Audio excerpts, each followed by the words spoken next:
సంతనూతలపాడు నియోజకవర్గం సంబంధించి మనం చూస్తే సంతనూతలపాడు నియోజకవర్గంలో మేరుగు నాగార్జున ఈసారి వైఎస్ఆర్ కాంగ్రెస్ పార్టీ అభ్యర్థిగా రంగంలో దిగబోతున్నారు. మార్పులు చేర్పులో భాగంగా ఆయన్ని సమన్వయకర్తగా నియమించారు. అయితే మేరుగు నాగార్జున గత ఎన్నికల్లో గుంటూరు జిల్లా ఉమ్మడి గుంటూరు జిల్లాలో వేమూరు అది ఎస్సీ రిజర్వ్ నియోజకవర్గం నుంచి విజయం సాధించి జగన్మోహన్ రెడ్డి కేబినెట్లో మంత్రిగా అవకాశం పొందారు. ప్రస్తుతం ఆయన మంత్రిగా ఉన్నారు.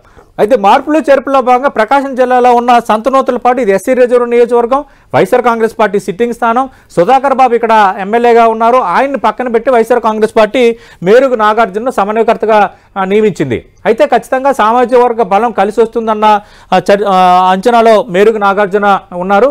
అలాగే అన్ని వర్గాలు కలిసి వస్తాయి, మెయిన్ అటు బాలినేని అండదండలు ఉన్నాయన్నది మేరుగు నాగార్జున లెక్కలు వేసుకుంటున్న అంశంగా కనిపిస్తోంది. అలాగే బూచేపల్లి శివప్రసాద్ రెడ్డి కోసం మనం ముందుగానే మాట్లాడుకున్నాం. వాళ్ళ ఇంపాక్ట్ కూడా కొంత ఈ నియోజకవర్గంపై ఉంటుంది కాబట్టి అటు బాలినేని ఇటు బూచేపల్లి వీళ్ళిద్దరు అండదండలు ఉన్నాయో ఖచ్చితంగా కలిసి వస్తాయన్న అంచనాలో మేరుగా నాగార్జున ఉన్నారు. చూద్దాం ఏం జరగబోతుందో.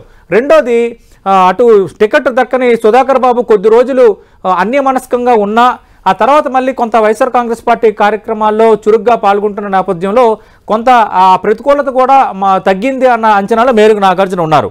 అయితే ఇక్కడ బి విజయ్ కుమార్ తెలుగుదేశం పార్టీ ఆశావాహుడి అయిన సంతనూతలపాడు నియోజకవర్గం నుంచి సంబంధించి ఆయన 2 సార్లు ఓడిపోయారు. బి విజయ్ కుమార్ ఈ ఓడిపోయిన నేపథ్యంలో కొంత నియోజకవర్గంలో సానుభూతి ఉంది అన్న అంచనాలో తెలుగుదేశం పార్టీ ఉంది. ఈసారి తెలుగుదేశం పార్టీ అభ్యర్థిగా దాదాపు విజయ్ కుమార్ రంగంలో దిగడం ఖాయంగా కనిపిస్తోంది.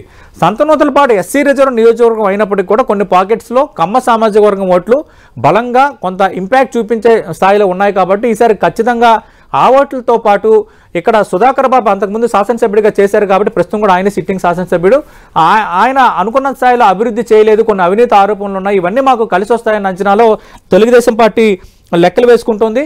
అయితే ప్రధానంగా విజయ్ కుమార్ విషయంలో కనిపిస్తున్న ఒక ప్రతికూలత ఏంటంటే అక్కడున్న తెలుగుదేశం పార్టీ కేడర్తో సరైన సమన్వయం విజయ్ కుమార్కి లేదు అన్నది కొంత తెలుగుదేశం పార్టీని కలవరపరుస్తుంది. అయితే ఈసారి కొన్ని కలిసి వచ్చే అంశాలు ఉన్నాయి కాబట్టి ఖచ్చితంగా ఈసారి బయటపడతారు, అంతా బెటర్గానే జరుగుతుంది. ఖచ్చితంగా వైఎస్ఆర్ కాంగ్రెస్ పార్టీకి గట్టి పోటీ ఇచ్చే స్థాయికి మా అభ్యర్థి చేరాడని తెలుగుదేశం పార్టీ లెక్కలు వేసుకుంటుంది.